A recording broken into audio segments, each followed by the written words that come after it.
Ontinyent 1, Gavat 1. Aquest resultat deixava clar ja l'Ontinyent com a equip per a jugar eliminatori d'ascens de categoria de cara a la pròxima campanya estar en la segona divisió A. Festes per tot l'alt en el Clariano.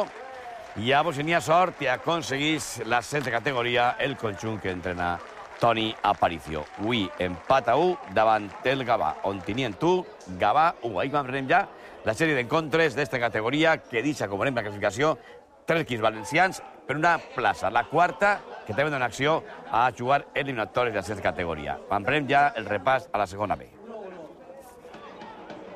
Cara i creu en el món del futbol. L'Ontinyent jugarà la promoció d'ascens i des d'esta vesprada el Gavà ja és equip de tercera divisió. Les ocasions en la primera part les ha posat l'equip d'Antonio Aparicio, com este remat de Collado que ha anat a les mans de Marco.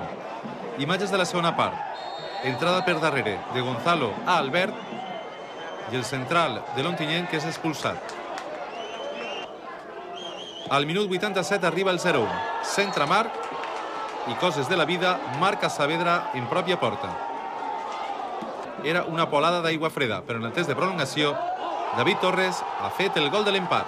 És emocionant que el camp te cride per el teu nom i jo no tinc paraules per agrair el que han fet per mi i jo crec que el premi és de tots. Jo intento treballar i fer les coses bé, però ho he dit durant tota la lliga. L'afició serà com serà, però ha estat avui, ha estat la setmana passada, l'altra i tot l'any ha estat en nosaltres. I torno a repetir, gràcies a l'afició.